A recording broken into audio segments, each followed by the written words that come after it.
A cell of the EMF 1.8 volt. तो कोई cell है जिसका ईएमएफ 1.8 वोल्ट है, ये capital E is equal to इतना है।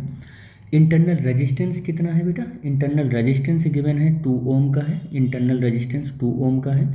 और in the series with the ammeter, एक एमीटर लगा हुआ है, ये एमीटर है लगा हुआ है।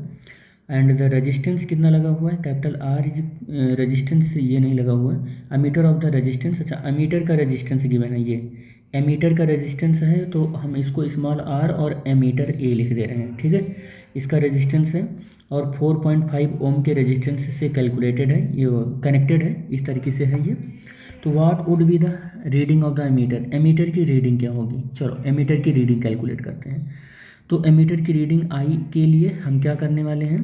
आई के लिए हम करने वाले हैं टोटल पोटेंशियल यानी कि ई और अपॉन टोटल रेजिस्टेंस, और टोटल रेजिस्टेंस इंटरनल रेजिस्टेंस हो जाएगा, फिर एमीटर के रेजिस्टेंस हो जाएगा, और फिर टोटल हमारा रेजिस्टेंस ये हो जाएगा, एक्सटर्नल रेजिस्टेंस हो जाएगा। और आई की जो वैल्यू है, अब ई की वैल्यू रखेंगे 1.8 हो जाएगा, स्मॉल आर की वैल्यू 2 है, और आर ए की वैल्यू 0.7 है, और आर की वैल्यू कितना है? 4.5 है। तो current I is equal to, भाई करंट की वैल्यू यही तो होगी, टोटल ईएमएफ या पोटेंशियल अपॉन टोटल रेजिस्टेंस, यही तो होगा टोटल रेजिस्टेंस, यही तो फार्मूला होगा। तो 1.8 अपॉन ये कितना हो जाएगा? ये हो जाएगा 7 5 12 और 4 1 5, 5.2 और 2 प्लस, तो आई इज इक्वल टू कितना हो जाएगा? 1.8 अपॉन 7.2 हो जाएगा। आई इज इक्वल टू 18 अपॉन 72 हो जाएगा, और ये 4 से डिवाइड हो जाएगा, आई इज इक्वल टू 0.25 एम्पियर आ जाएगा। तो अमीटर कितना करंट पड़ेगा? कितना पड़ेगा ये?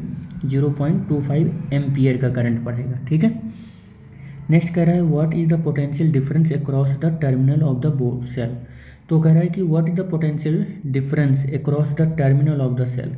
तो सेल के टर्मिनल पर कितना पोटेंशियल है यहाँ पर। तो अगर आप पोटेंशियल देखना चाह रहे हो तो net EMF is equal to terminal voltage plus potential drop, यही तो फार्मूला होता है।